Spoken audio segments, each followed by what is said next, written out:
Hi hello नमस्कार। आज मार्गशीर्ष महिन्यातला दुसरा गुरुवार आहे, महालक्ष्मीची पूजा करण्याचा, व्रत करण्याचा।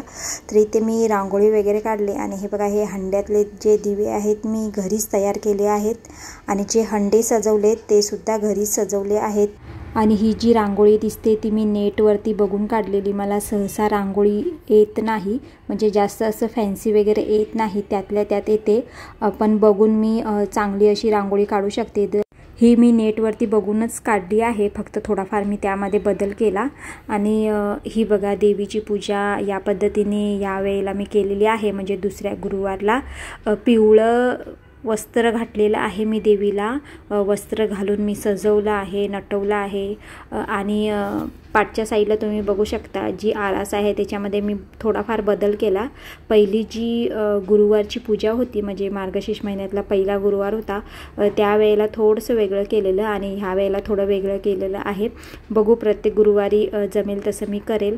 आणि ही जी फुलं आहेत, रांगोळी दिसते, ती सुद्धा मी नेटवरतीच बघून काढली। छाप होते, पण म्हटलं बघूया, अजून 2 गुरुवार आहेत तेव्हा काढूया। आणि हे बघा, हे मी नैवेद्य दाखवलेला आहे आणि इथं तुळशीचा कट्टा ठेवला आहे। आणि ही माळ होती फुलांची, ती दोन्ही साईडला मी 2 माळी अशा ठेवलेल्या आहेत, जास्त होत्या म्हणून। इथे गणपतीचे पण मांडणी मी केलेली आहे। इथे चांदीचा सिक्का महालक्ष्मीचा आणि फूल वगैरे ठेवलेलं आहे, हळदी कुंकू वाहिलेला आहे।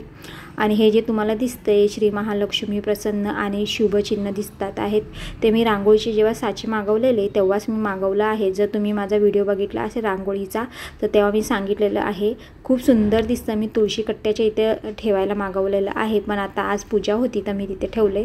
आणि ही बघा, ही महालक्ष्मी आपली, हे ब्लाऊज पीस आहे, त्याचीच मी साडी तयार केलेली आहे। कमळाचं फूलसुद्धा ठेवलं आहे, महालक्ष्मीला खूप प्रिय असतं। आणि या पद्धतीने दागिने घातले, हे दागिने खूप छान दिसतात म्हणून मी तेच घातलेत। आणि हा जो लक्ष्मी हार आहे ना, मी म्हणजे जिथं मी मुखवटा घेतला, देवीचं मंदिर आहे तिथे एक शॉप आहे, तिथूनच मी माळ घेतली, पण ती खूपच लहान आहे त्याच्यामुळे ती या पद्धतीने दिसत नाही, खूप कमी दिसते अशी अंगावर घातली तर। आणि हे छाप वगैरे या पद्धतीने उठवले आहेत बघा। आणि सफरचंद ठेवलेले आहेत, 5 सफरचंद, त्याच्यावर मी तुळशीचं पान ठेवलेलं आहे, हळद कुंकू वाहिलेलं आहे। मी सांगितलं आहे की तुळशीचं पान हे जरूर तुम्हाला ठेवायचं आहे, तर सकाळीच मी पानं तोडून ठेवते, संध्याकाळी हात लावायचं नाही तुळशीला अजिबात। आणि या पद्धतीने सजवलं आहे बघा। संध्याकाळचे 7 वाजले, दिवा वगैरे लावलेला आहे आणि मी वाचत बसली आहे आता पोथी। जेव्हा आपण पोथी वाचतो संध्याकाळच्या टायमाला, देवी यायच्या टायमाला, तिन्ही सांजेला, तेव्हा दिवे दारामध्ये लावायचे आहेत आणि मग पोथी वाचायला बसायचं आहे। देवाला सुद्धा दिवा लावायचा आहे, परत आपण महालक्ष्मीला सुद्धा दिवा लावायचा आहे।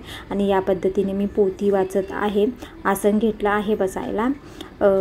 साडीमध्ये जमत नाही, पण ठरवलं की दर गुरुवारी साडी घालूया म्हणून।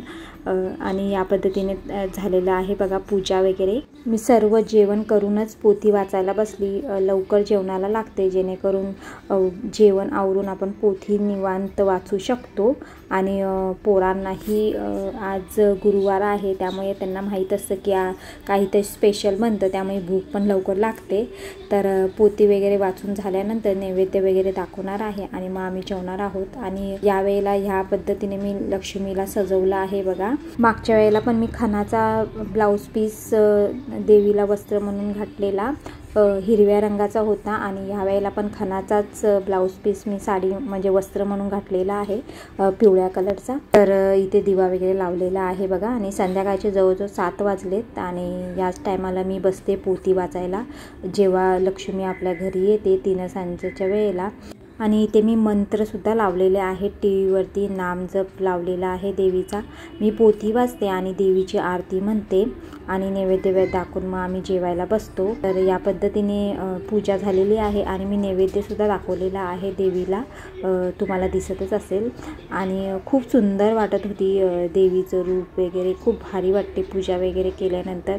आणि आजचा नैवेद्य या पद्धतीचा आहे, तुम्हाला दाखवते।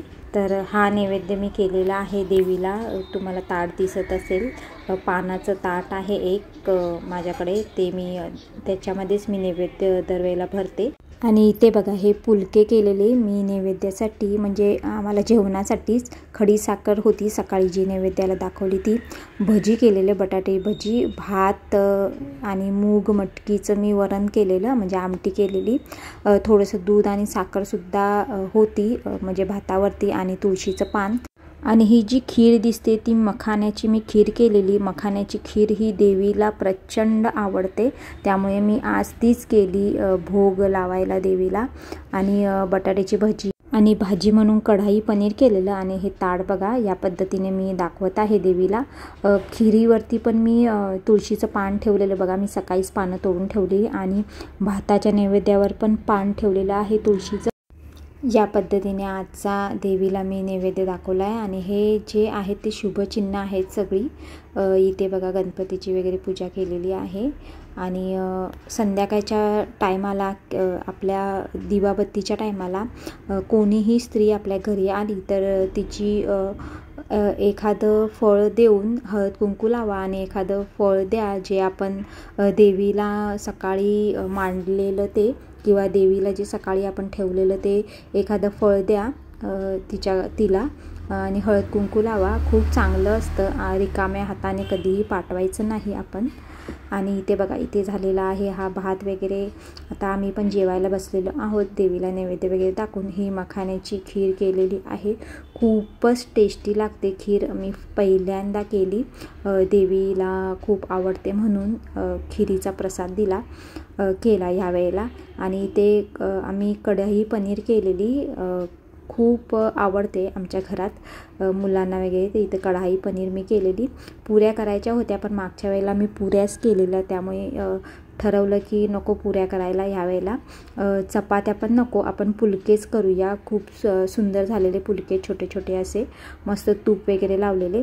आणि इथे मूग मटकीची मी आमटी केलेली, कारण ही मूग मटकीची आमटी माझ्या लहान मुलाला खूप आवडते. इथे बटाट्याची भजी कांद्याची करायची होती, पण वेळ झाला म्हणून मी बटाट्याची केली, पटकन झाली ती. आणि इथे हे बघा हे पुलके आहेत, छोटे छोटे केलेले, तूप लावलेलं, घरचंच तूप आहे. तर या पद्धतीने मी तूप वगैरे लावून छोटे छोटे पुलके केलेले. खूप महिन्याने मी पुलके केलेले, सहसा मी करत नाही. तर चला, आज तर आपला गुरुवार आहे, उपवास असतो दिवसभर. फ्रूट्स किंवा एखादा ज्यूस वगैरे चालतो आणि रात्री आपण उपवास सोडतो. तर चला आता आपण जेवून घेऊया.